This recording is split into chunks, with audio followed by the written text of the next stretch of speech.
Bismillah ar-Rahman ar-Rahim. In the name of Allah, the most gracious, the most merciful.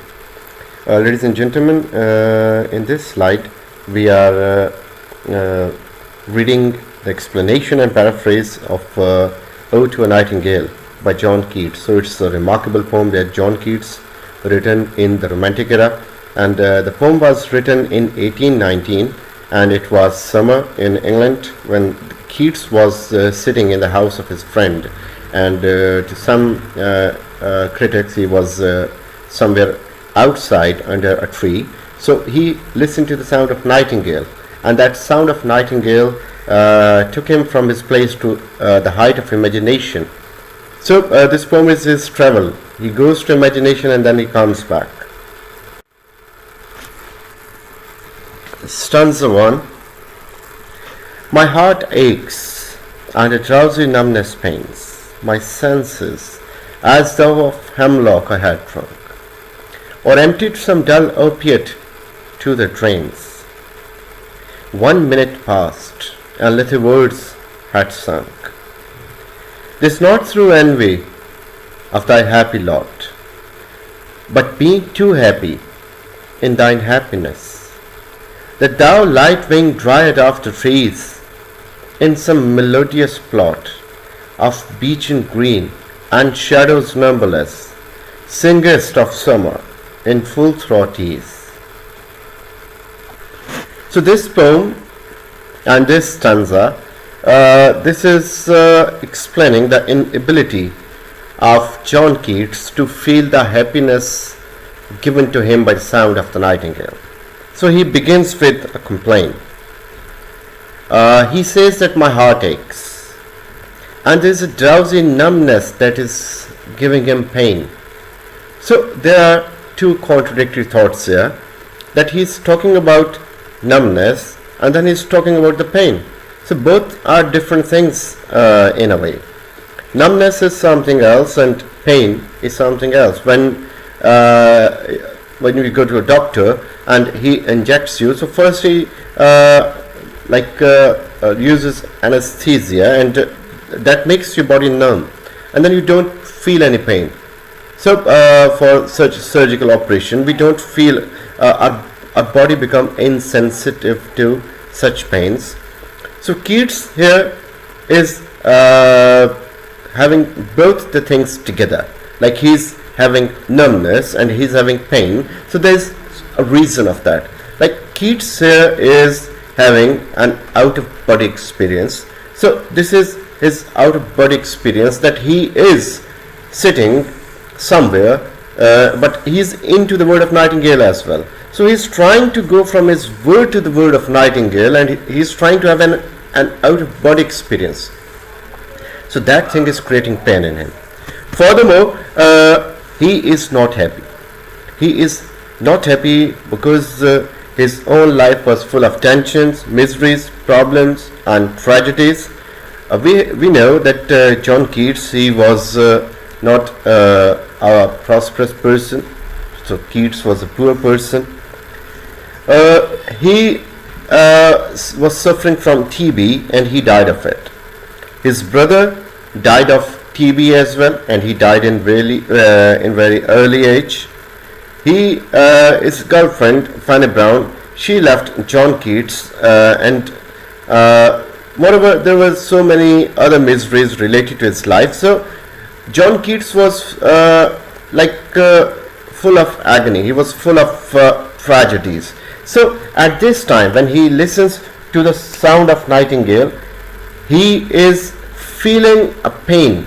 Now the pain comes from this process that is not a physical pain. So numbness is there, but this pain is not a physical pain, the cardiac pain. This is his inability. Now, inability of what?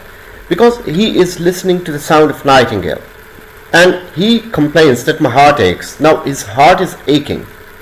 It is just like that his heart is not having that much capacity to absorb all the happiness that is getting out of the sound of nightingale. Because nightingale, when she is singing, she's singing on in the sky, and she's singing with the full throat is she's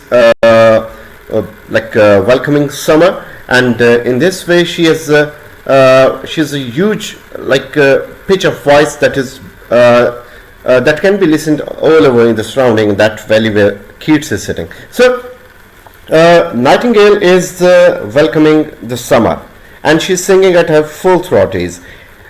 Keats is getting 100% pleasure from Nightingale, but his heart is already filled with pain and sorrows, so he is unable to enjoy the complete pleasure and happiness coming from the sound of Nightingale. So that is why he says that my heart is paining, and I feel as if my senses are numb. I don't feel anything else, because the sound is too much for me. I am too much engrossed in the sound that I am not feeling anything else. And then he says, my senses as of hemlock I had drunk. Now if we talk about his senses, he says that after listening to the sound of Nightingale, the poet is in a trance. So this is such a condition that he is on the height of his ecstasy. He says that I feel as if I have drunk hemlock. So hemlock is a poisonous plant.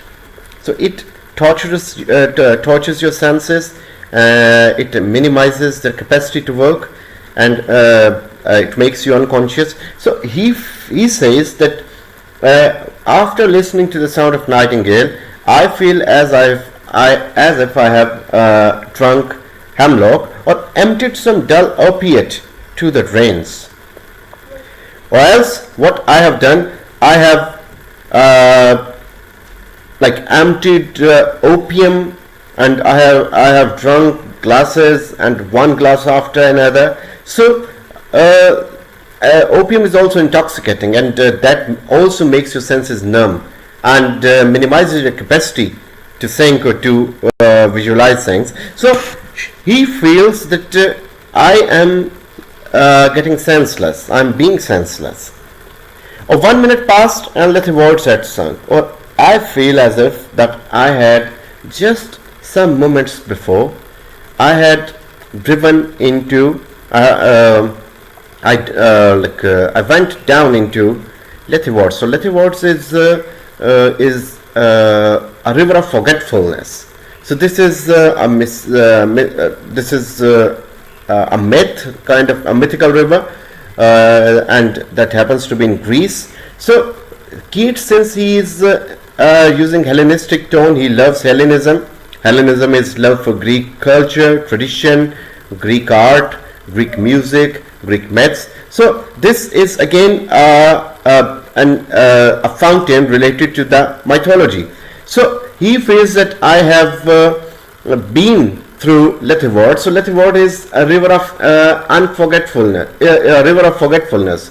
So whoever comes from that river, he feels as if his memory is gone forever. So Keats is giving this reference of that river as if he has been through that river, and his all memory and all the things that he knew, he has forgotten everything, and his memory is washed. So this not through envy of thy happy lot. Now Keats here is explaining the reason of his condition. He says that a bird, whatever is happening to me, it is not because of this thing that I am getting jealous of you. Don't ever consider this thing, or don't bring this thing in your mind that I am getting jealous. No, I am not jealous of you. But being too happy in thine happiness, I am feeling this pain because I am trying to be too much happy. I am trying to be as much happy as you are. I want to share your 100% happiness. But Keats cannot enjoy the happiness because his heart is already filled with sorrow, as we have already talked about. And then he refers to the bird as light-winged dryad. So that the light-winged dryad of the trees, dryad is a name given to the wooden nymph in Greek myths. So again, the reference of Greek mythology is there. So light-winged means a bird, a small bird, and lightweight bird. So you are a wooden nymph who moves in the trees in some melodious plot of beech and green. So you are in such an area, you're moving and singing over such a plot, such a place where there is huge vegetation and and shadows nonetheless, and we find uncountable shadows there. And singest of summer in full throaties, and now you're welcoming the singer using the highest pitch of your voice, and because you're enjoying this thing. So this is we may call it personification in a way, that when we are happy we try to utter the huge sound from our throats, like hurrah, we have won the match, in this way. So Nightingale is welcoming the summer with full throaties. She's using her utmost energies to sing and to welcome the summer.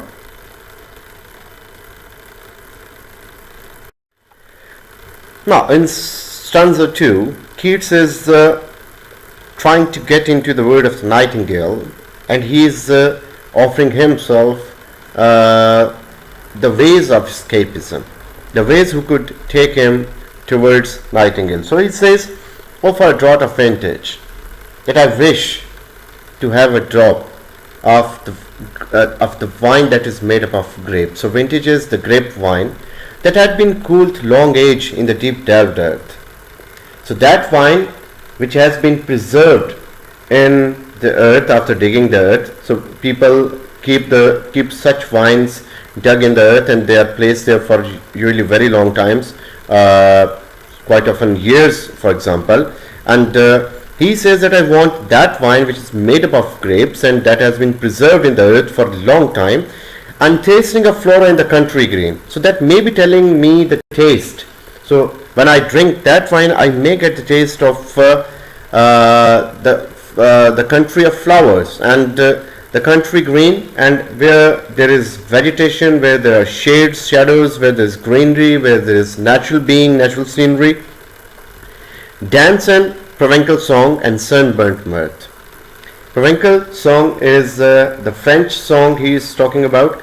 So where so I want to go to that place, I want to drink that wine, I want to dance, I want to listen to the Provencal song and sunburnt mirth. So that is such a wine that creates such effects on the people, that if a person has been through that wine, a person has drunk that wine, that wine is such intoxicating, the person is feeling happiness and pleasure. He starts dancing, and he will keep dancing even in the sun till he's perspiring, he's sweating, but still his dance is never ending. So he is comparing this happiness with that wine. So he's making a comparative relation of these two things. He says, "Oh," so "oh" means I wish for. So he, in the first 4 lines, he is wishing for the wine that is made up of grapes. So in 5th line is again expressing his wish, starting with "oh." So "oh, for a beaker of the warm south." So I wish for a beaker, I wish for a glass that comes from the warm south or southern areas, full of true blushful Hippocrean. So Hippocrean is another Greek river, comes through his Hellenism, and this is near the Mount Helicon, the Mount Olympus. So I want a beaker full of warm south that is full of true blushful Hippocrean. So that is fresh, and that is really genuine Hippocrean that I am drinking, with beaded bubbles winking at the brim. He is using alliteration here, and that is so fresh that I can even see bubbles winking on it. It is just like your cold drinks, when you open them to see the freshness of the drink, we see the bubbles on it. So he sees the foam. He wants the foam, the fresh foam on that glass that comes from the Hippocrean. And purple stained mouth. So it is that pure, that genuine and fresh that one, when drinks it, it leaves its stain on your mouth. So he wants his purple stained mouth, that I might drink and leave the word unseen. So Keats is wishing for these two things, the Hippocrean or the wine made up of grapes. So he wants to drink both of them and leave the word unseen, and then he wants to go away from this word, and with thee fade away into the forest stem. And then Keats says that I want to go and leave this world, and I want to become a part of your world, Nightingale, where you are living forever. Now he says that in stanza 3 that fade far away, dissolve and quite forget, but thou among the leaves hast never known the weariness, the fever, and the fret.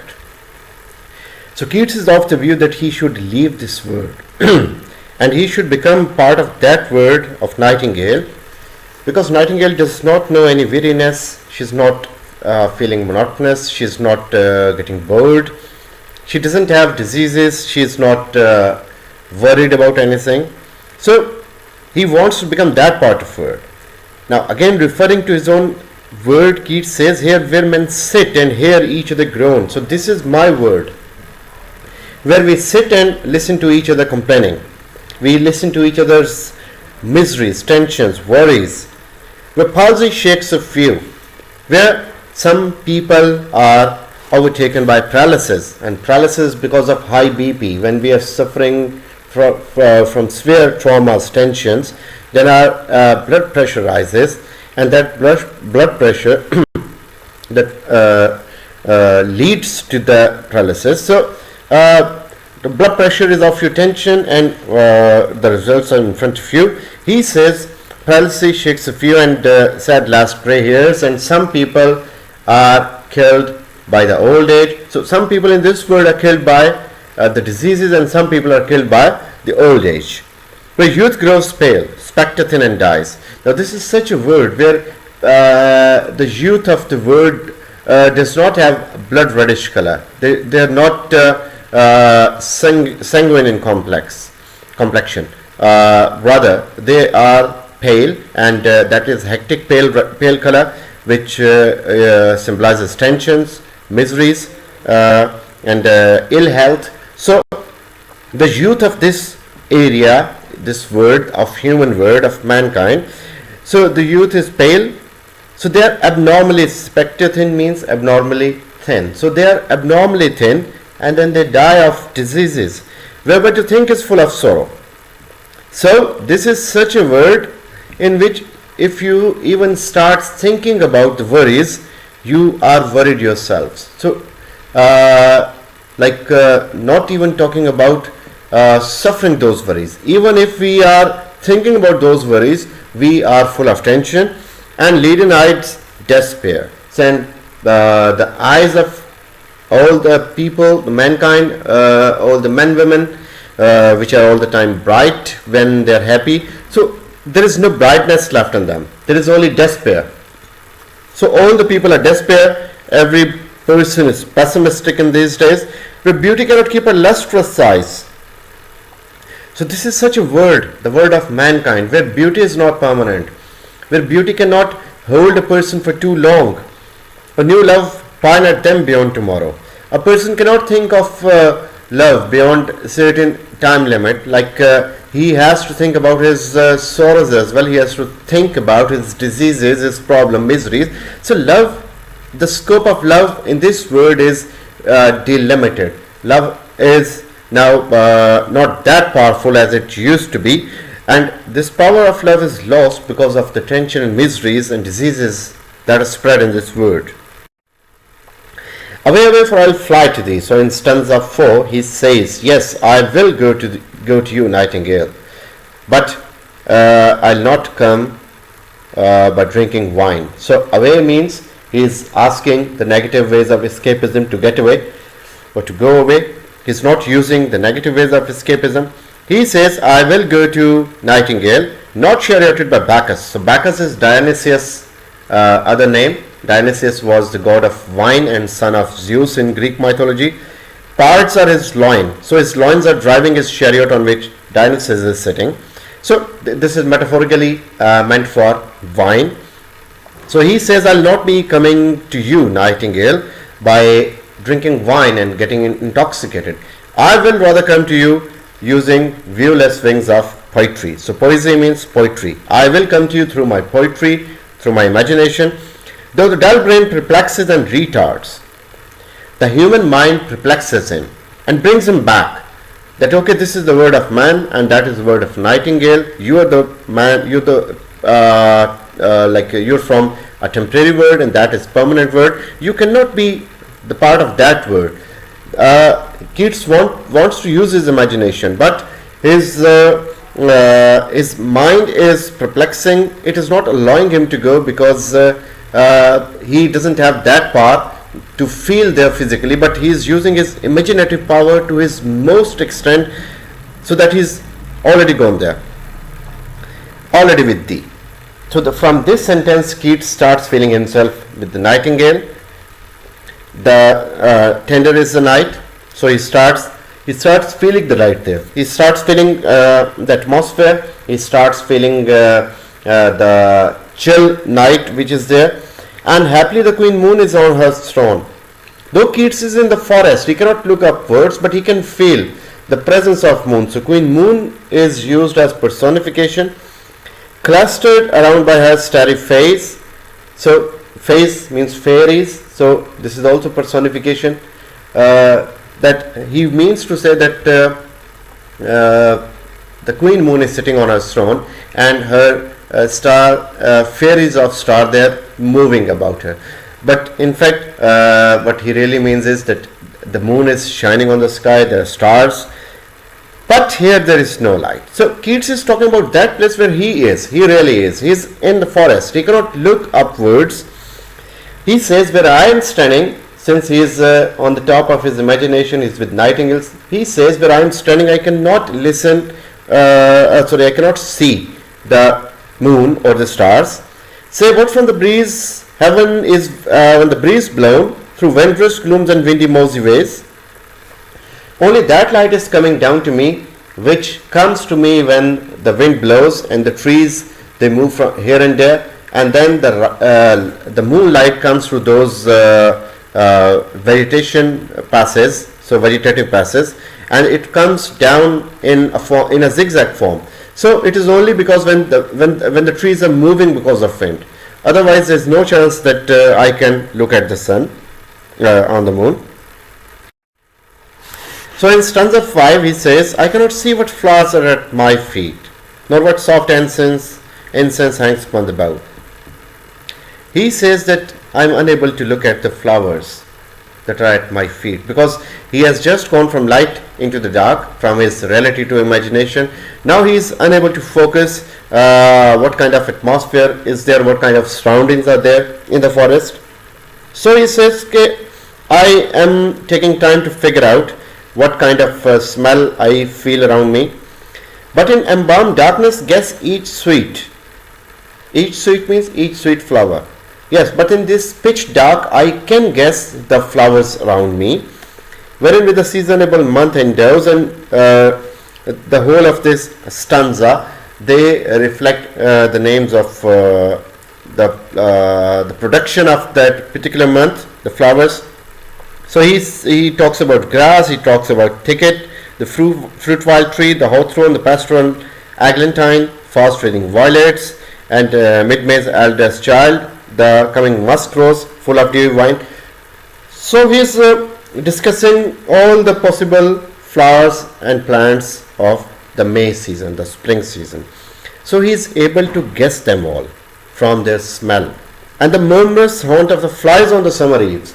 He can even guess the sound of the flies who may be there and trying to get the nectar out of the flowers which are there. So he is using his sensuousness. So in stanza 6 he says, darkling I listen, and for many a times I have been half in love with easeful death. That I listened to the nightingale in this dark night, and before this time I to some extent I loved death, and called him soft names in many a mused rhyme. So in my many poems I have called death with very beautiful names. To me, death was something very beautiful. I always appreciated death. So death was not a terrible brute for me. I always admired it. Then he says, I have called death with many good names. So I have already in love with death. I have already been in love with death, so that it comes to me to take into air my quiet breath. so that death comes to me and takes into air my breath, and I die. No more than ever seems it rich to die. So now it seems even more convenient for me to die, because listening to the sound of nightingale out there in the fields, up there in the sky, and the nightingale that's singing in such an ecstasy and welcoming the summer. So the happiness that is coming from the sound of nightingale, I want to listen to that happiness, and I want to die in this way. So that would be the best way to die.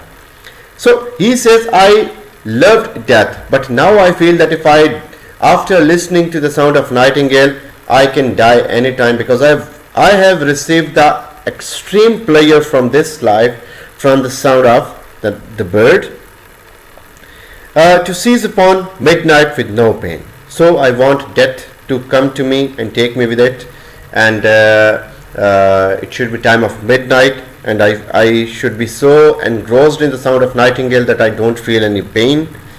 While thou art pouring forth thy soul abroad in such an ecstasy. So this is how I should die, that I should be listening to the sound of nightingale. The nightingale is singing in ecstasy, and I am listening and enjoying that ecstasy, and I am dying. Still wouldst thou sing, and I have ears in vain. So here Keats is again telling his another inability, that okay, I'll die listening to the sound of nightingale, but what else? When I am dead, I will no longer be able to listen to the sound of nightingale, but nightingale will keep singing.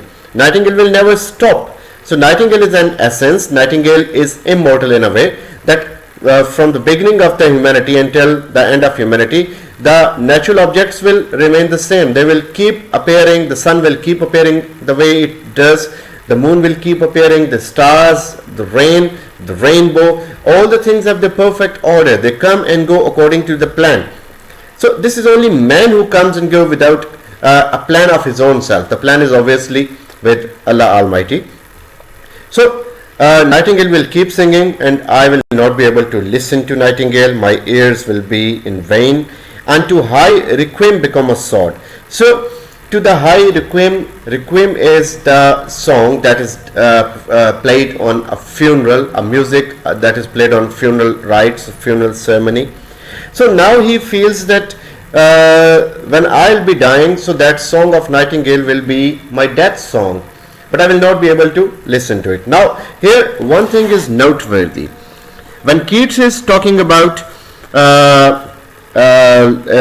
that he's first listening to the sound of nightingale, so he feels nightingale, he feels happy by listening to the sound of nightingale. So the sound of nightingale is happy for him. And now when he is talking about his death, the same sound of nightingale has now become a death song for him. So the same sound of nightingale, which was a happier sound, is now become a tragic sound for the poet.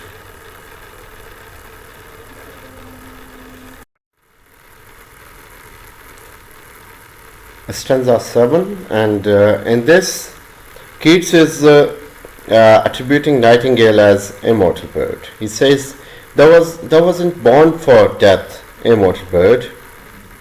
No hungry generations treat thee down. The voice I heard this passing night was heard in ancient days by emperor and clown. So he's attributing nightingale to be immortal, and he's expressing his mortality.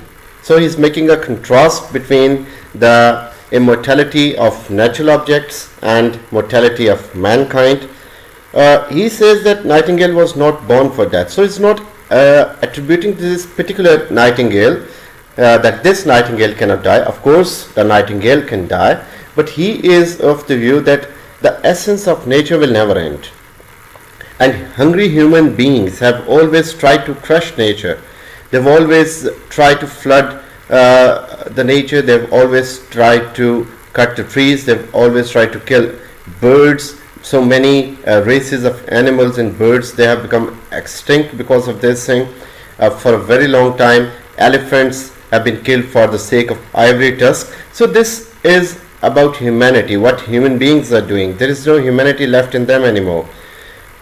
Human beings have always tried to bring down the nature. They have always tried to crush the nature, treat the nature down.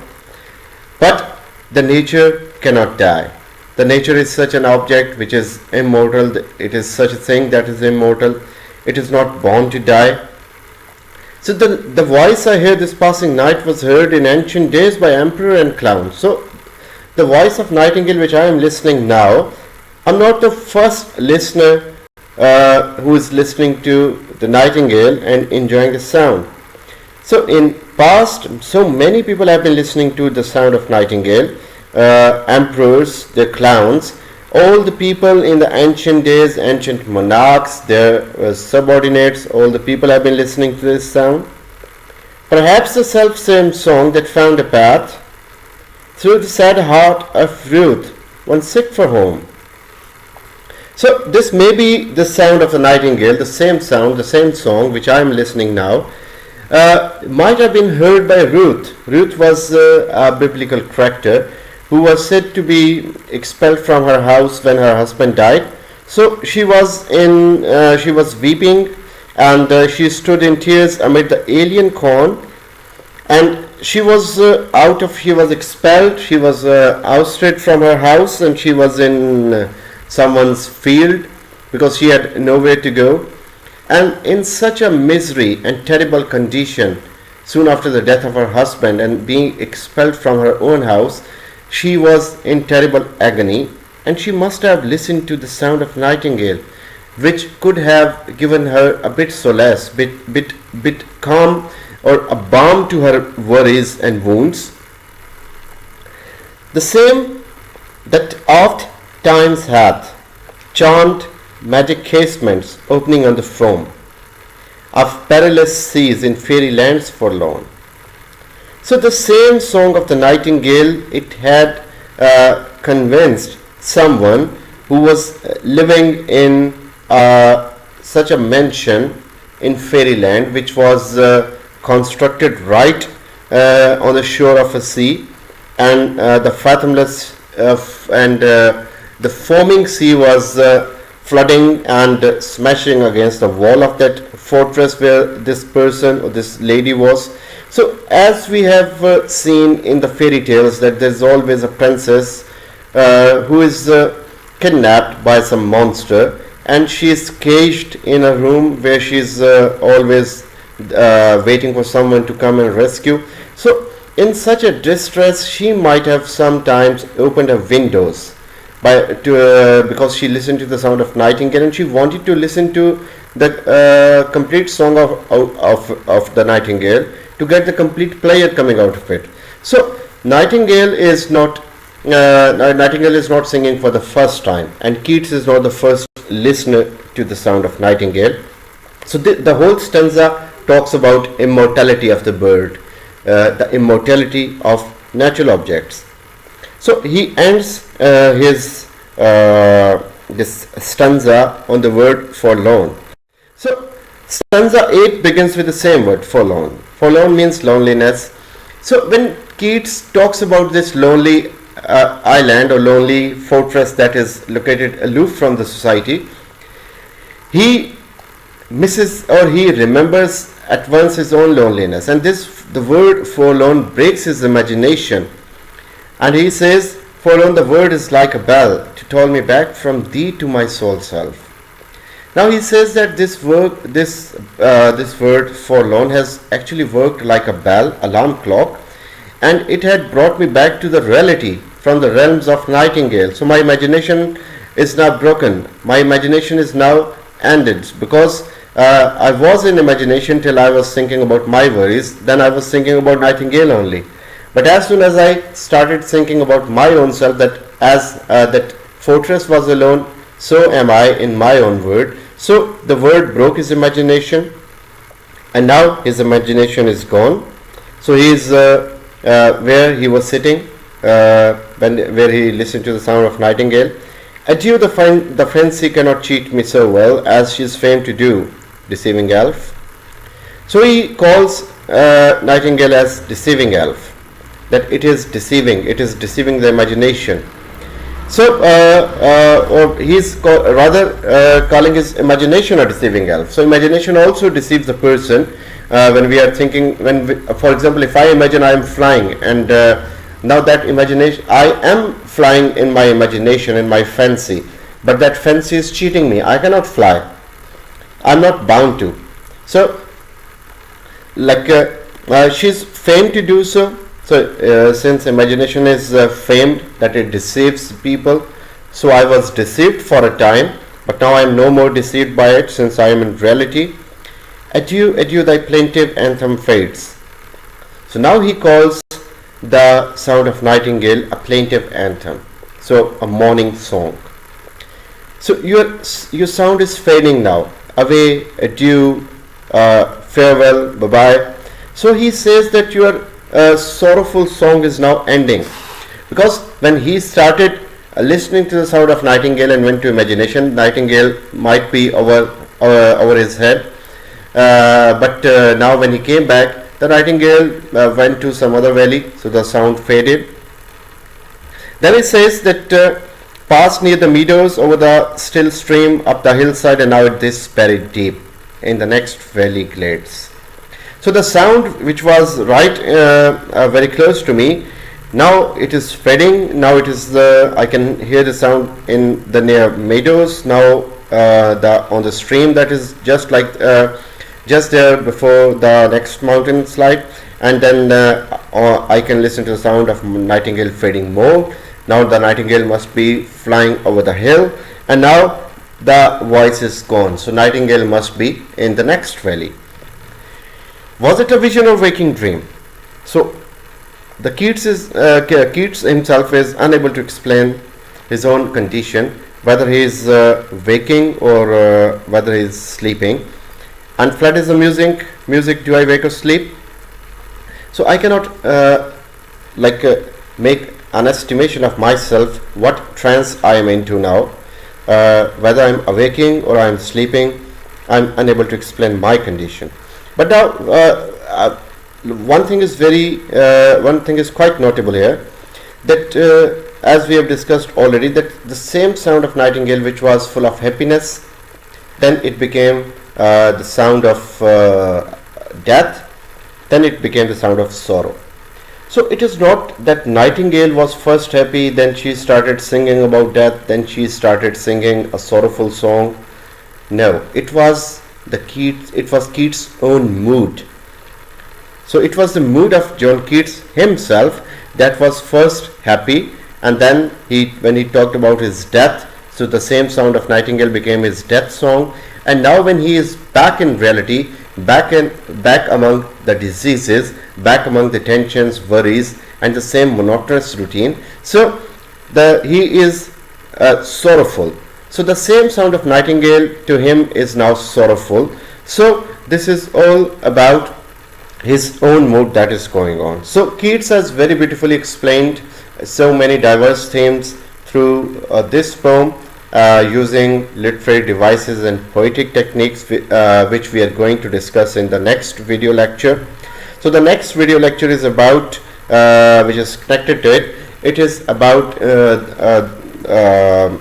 the critical analysis of the poem and the themes of Ode to Nightingale.